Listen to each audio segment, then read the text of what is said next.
Welcome to the Water Margin Podcast. This is episode 113. Last time, the third attempt at amnesty finally succeeded, and Song Jiang and company submitted to the imperial court. But before they left their mountain hideout to go to the capital, they decided that they would hold a 10-day closeout sale to distribute their possessions to the local civilians. Possessions that were obtained via perfectly honorable heaven-approved means, mind you. So, Song Jiang told the chieftain Xiaorang, the sacred-handed scribe, to write up a notice, which was then posted in all the nearby villages, towns, counties, and prefectures. This notice said, "The Liangshan heroes Song Jiang and company, in the name of honor, hereby proclaim to all. In the past, we had occupied these hills and caused much disturbance to the local civilians. But today, thanks to the immense kindness from His Majesty, we have been pardoned of our offenses, received an amnesty, and submitted to the imperial court.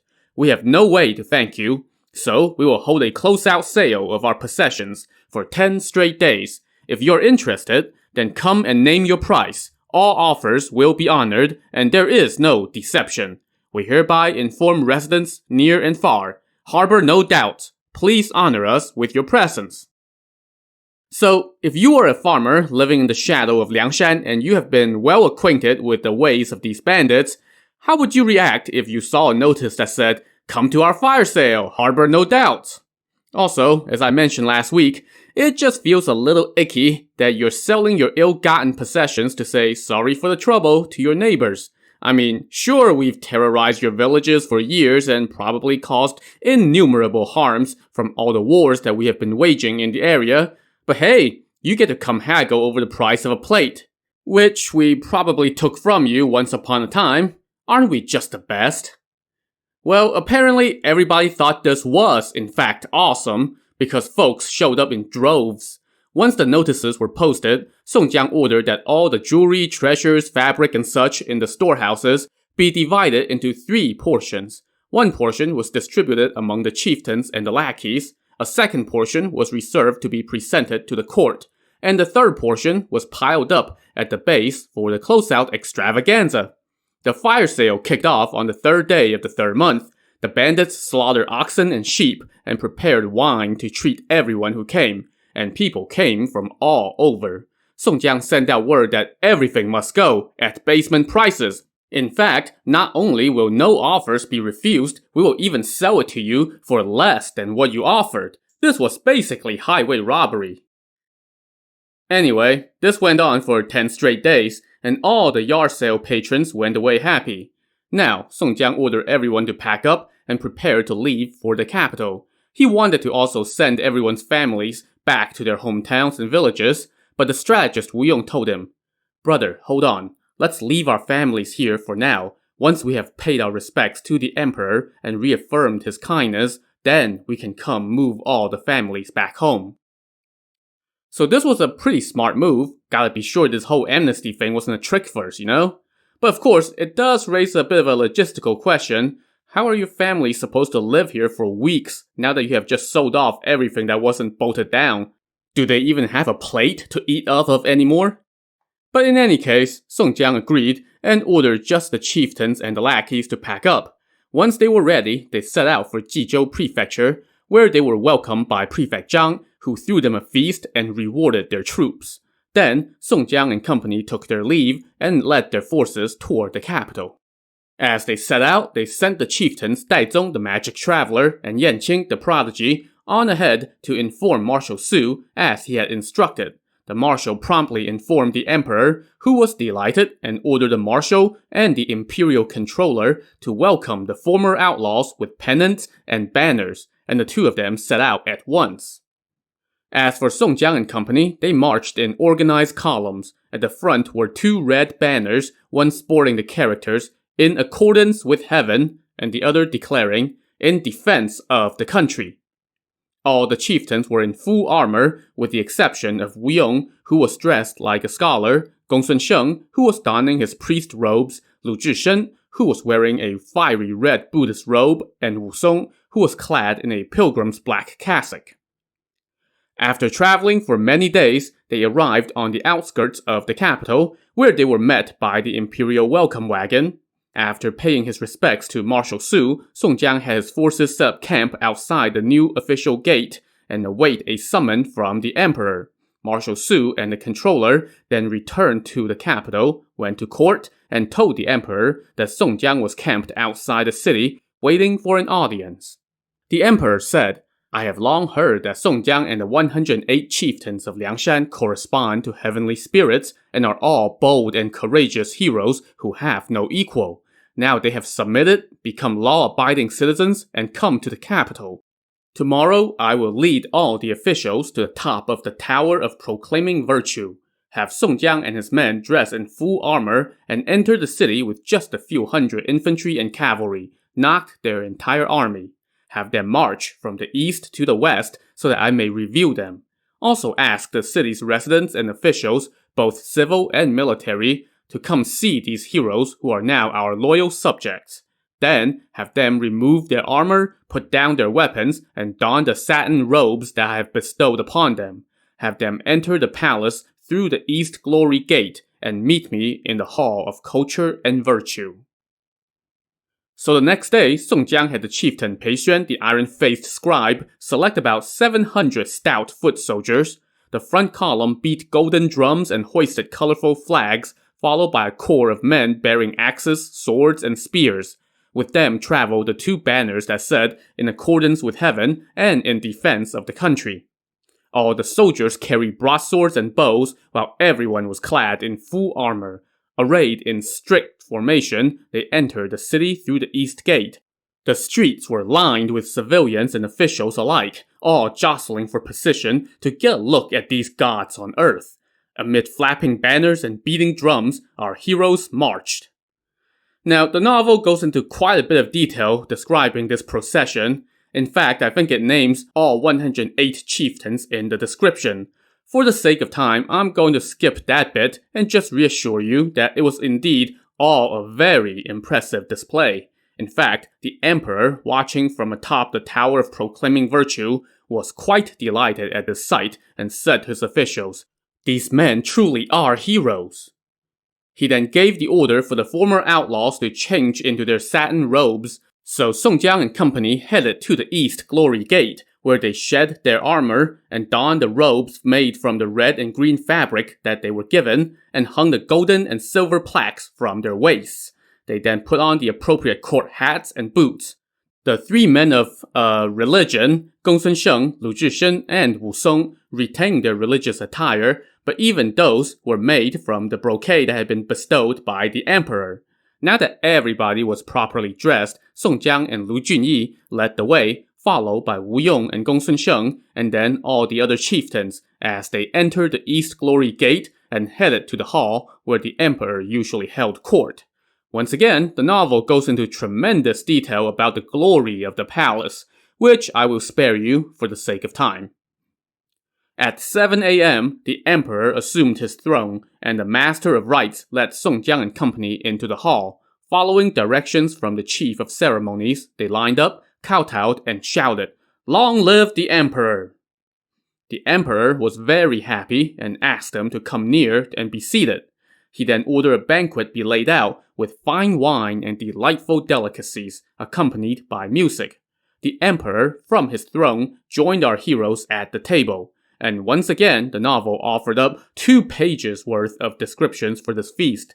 Suffice it to say, it was a 5-star affair with all sorts of rare dishes and bottomless jugs of fine imperial brew. The feasting went on until dusk, at which point Song Jiang and company thanked the emperor and took their leave, departing the palace with flowers in their hair. They exited the West Glory Gate, got back on their horses, and returned to camp.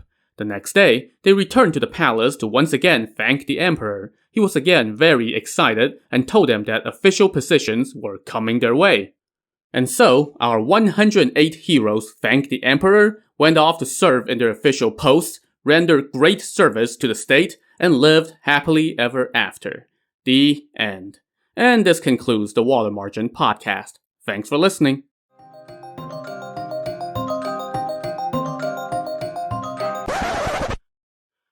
Oh, if only. So, as the emperor was preparing to dole out 108 cushy government jobs, a note came from the Bureau of Military Affairs, and yes, that would be the same Bureau of Military Affairs overseen by Chancellor Tong Guan, who got his butt kicked by our heroes. This note said, "Newly surrendered individuals cannot be given rank so easily without having rendered any service. They ought to distinguish themselves in battle first, before being rewarded with rank. Furthermore, right now, there are tens of thousands of their men camped right outside the city. That is not a good situation. Your Majesty should order that those from Song Jiang's forces who were former imperial troops that had been captured in battle should return to their former units. Other former officers and soldiers from provincial units should go back too from where they came. The rest should be divided into 5 units and assigned to the provinces. That is the best solution." Well, the emperor took this advice and sent an envoy to Song Jiang's camp the next day to deliver a verbal decree. Song Jiang and company should divide their forces and everyone should return to from where they came.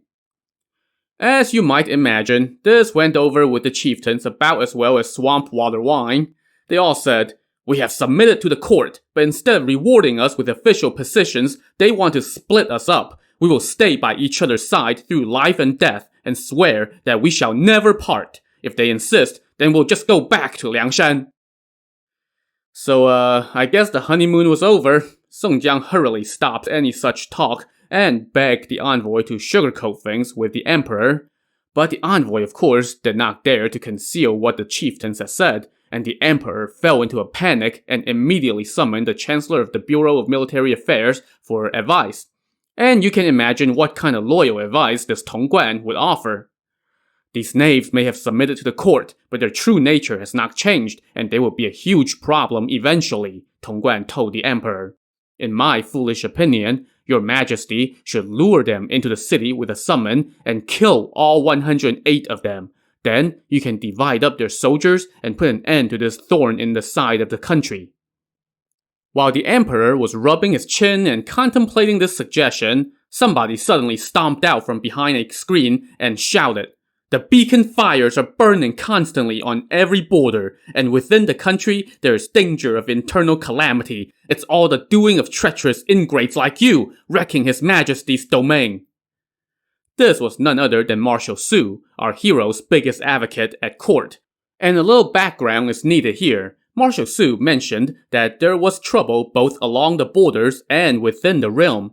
We'll get to the internal problems at a later time. For now, let's talk about what was happening at the borders. Way back in the introductory episode for this podcast, I mentioned that the Northern Song was bordered in the northeast by the Liao, the kingdom of the Khitan people, and the two powers have been in conflict throughout the history of the Northern Song. Well, around this time, the Liao was assuming an aggressive military stance against the Song. They had occupied 9 border prefectures and sent 4 armies to sweep into the provinces of Shandong, Shanxi, Henan, and Hebei. They were basically pillaging in the 4 provinces around the capital.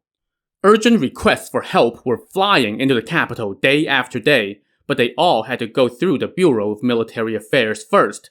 Well, the head of the bureau, Tong Guan, and his fellow gang of 4 members, the premier Cai Jing and the marshals Gao Qiu and Yang Jian, decided to keep this development from the emperor. Instead, they just told the prefectures near the hotspots to take care of it, which led to a pretty ineffectual response. Everyone at court knew about this, except the emperor, and with the gang of 4 holding the reins of power, no one dared to bring this matter up with His Majesty.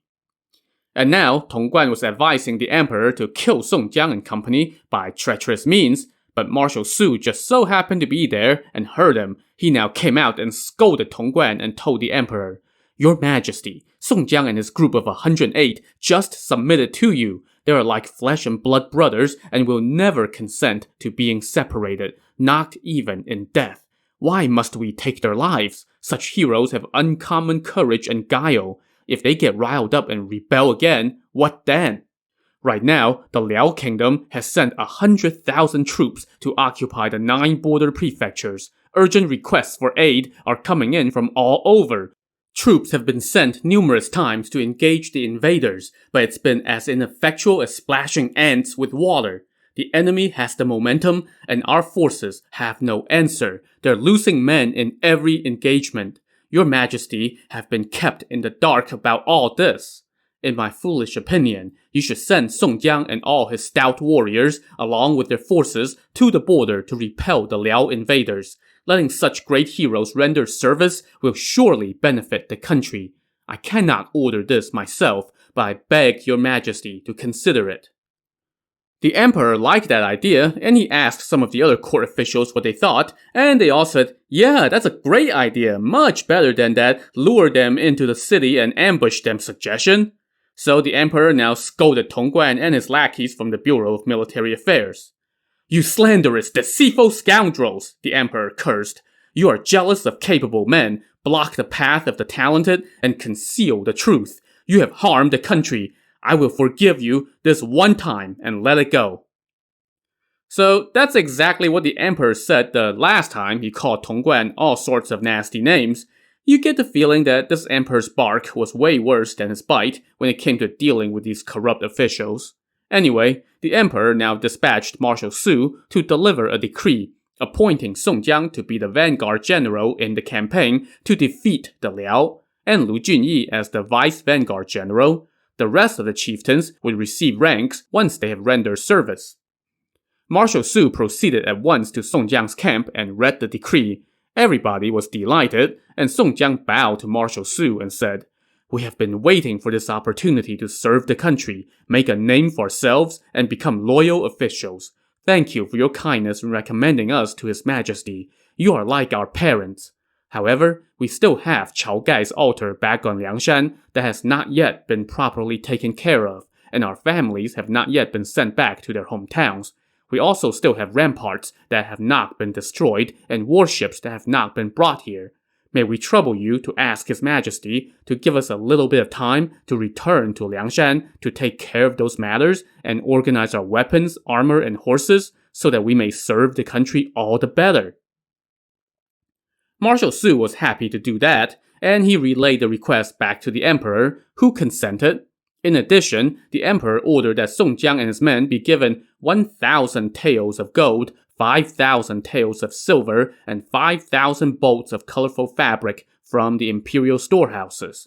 All these were distributed among Song Jiang's officers. For those who had family, their share was given to the family. For those who did not have family, their share was given to the chieftains themselves to do as they saw fit. Song Jiang received and distributed the gifts. As Marshal Su took his leave, he told Song Jiang, "Hurry back from Liangshan and let the authorities know in advance when you're returning. You must not delay." After some discussion, Song Jiang decided to head back to Liangshan with the chieftains who had been on Liangshan the longest. So that would be the three original chieftains, Du Qian the skyscraper, Song Wan the giant in the clouds, and Zhu Gui the dryland crocodile. And then there was Lin Chong the pantherhead. They were also accompanied by the group who went to Liangshan with Chao Gai: Wu Yong the strategist, Gong Sun Sheng the Taoist priest, Liu Tang the red-haired devil, and the three Ran brothers. Song Jiang also brought along his younger brother Song Qing. They took with them 10,000 men. The rest of the chieftains and lackeys all stayed in camp under the command of Lu Junyi. Once they returned to Liangshan, Song Jiang and company packed up their families and prepared to head out. They also prepared a sacrifice to the altar of Chao Gai and then burned his tablet. This done, they sent all the families back too from where they came, where they settled back into civilian life. The three Ran brothers chose some of the best ships to be taken back to the capital. The rest were distributed to nearby peasants. Then, they destroyed all the buildings, the 3 mountain passes, and even the Hall of Loyalty and Honor. I guess they really wanted to show that there was no going back. All this done, they returned to the capital. Once they arrived back in camp outside the capital, they sent Yanqing the prodigy into the city to inform Marshal Su that they were ready to depart for the campaign. Marshal Su informed the emperor, and the next day, he led Song Jiang into the palace. There, the emperor offered him wine and told him, "Go forth and crush the Tartars of the Liao kingdom, and return in victory soon.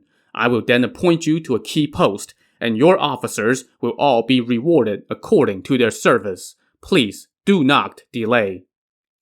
Song Jiang kowtowed, thanked the emperor, and replied, I am but a lowly clerk who became a drifter after violating the law. Then I misspoke after getting drunk and was facing my execution. My brothers rescued me, and I had no place to seek refuge except the Marsh. For all these crimes, I deserve 10,000 deaths. But your majesty took pity and showed me benevolence, pardoning my crimes. Even if I rend my innards, I cannot repay your kindness. Now that you have given me a command, how would I dare to do anything but my best? I would gladly die in the attempt. The emperor was very pleased by his dedication and bestowed more wine on Song Jiang. He also gave Song Jiang a fine bow, a stout horse, a saddle, and a sharp, short broadsword. Song Jiang thanked the emperor again and then left the palace with his new swag. He then sent out orders to his troops to prepare for departure. Meanwhile, the emperor decreed that the Council of Administration was to dispatch 2 officers to Chen Bridge Station, which sits on a main thoroughfare to the north of the capital. There, those 2 officers were to reward Song Jiang's army by giving each soldier a bottle of wine and a caddy of meat. As soon as the council received that command, they prepared the wine and meat and sent 2 officers to complete the mission. Back in camp, Song Jiang and his strategist Wu Yong discussed their plan and decided to split the army into 2 columns. His 5 tiger generals and 8 cavalry tiger vanguards would lead the front column and set out first, followed by 10 cavalry officers. Song Jiang, Lu Junyi, Wu Yong, and Gongsun Sheng would command the main army and be right behind them. The navy, meanwhile, would be led by the 3 Ran brothers, the 2 Zhang brothers, Li Jun the river dragon, and the 2 Tong brothers, and various other naval chieftains. They would make their way north on the Yellow River. The entire force then set out toward Chen Bridge Station, taking care to not disturb the civilians along the way.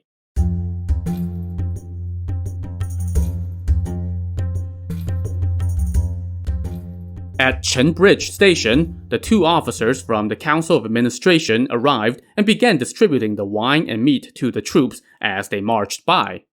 But they just couldn't leave well enough alone. These 2 were your typical corrupt, crooked officials, and so they made sure to take their cut of the swag.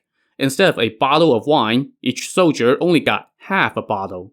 And instead of 1 caddy of meat, they only got about 2/3 of a caddy. The front column of Song Jiang's army received their reduced rewards and continued on their way. Next came the rear column. Among this portion of the army was a unit that was all dressed in black armor. These were shield bearers led by the shield-wielding chieftains Xiang Chong and Li Gun. And within this unit, there was 1 soldier who did not take kindly to the shenanigans of the officers. When he saw that he was getting less than what he was due, he pointed at the 2 officers from the council and cursed, "You greedy knaves must have taken your cut." "How are we greedy?" one of the officers shot back. "The emperor gave me 1 bottle of wine and 1 caddy of meat, but you reduced them," the soldier said. "I'm not trying to start trouble, but you have gone too far. You would even steal the gilt off a Buddha statue's face." "Well, you've got some nerve," the officer said angrily. "You damn crook, you're still a rebel at heart. You'll never change." Things quickly escalated from there. The soldier flew into a rage at that insult and flung his meat and wine in the officer's face, which prompted the officer to order that he be arrested. The soldier responded by whipping out his broadsword, but the officer pointed at him and kept cursing.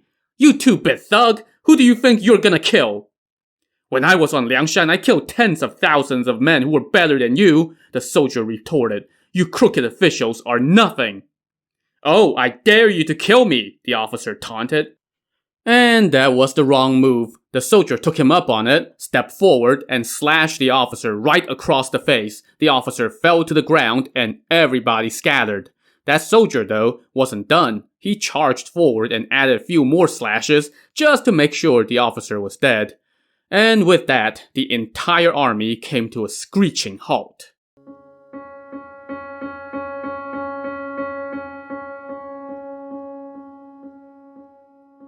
The chieftains Xiang Chong and Li Gun quickly brought word of this to Song Jiang, who was stunned.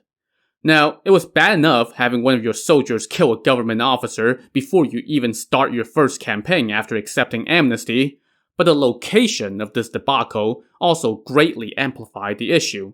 As I have mentioned once or twice over the course of this podcast, the founder of the Song dynasty was a senior general in the previous dynasty's court. While he was leading an army on campaign on behalf of that dynasty's last emperor, his troops, spontaneously declared him their new emperor, and that was how the Song dynasty got started. Well, that coup took place at none other than Chen Bridge Station, so this location always occupied a significant and rather sensitive place in the psyche of the Song court. And having a group of recently surrendered bandits kill a government official at this place while on campaign would no doubt trigger all sorts of imperial neurosis. To see what falls out from this disaster, tune in to the next episode of the Water Margin podcast. Also on the next episode, see what Song Jiang will do when all his men clamor for a return to Liangshan. So, join us next time. Thanks for listening.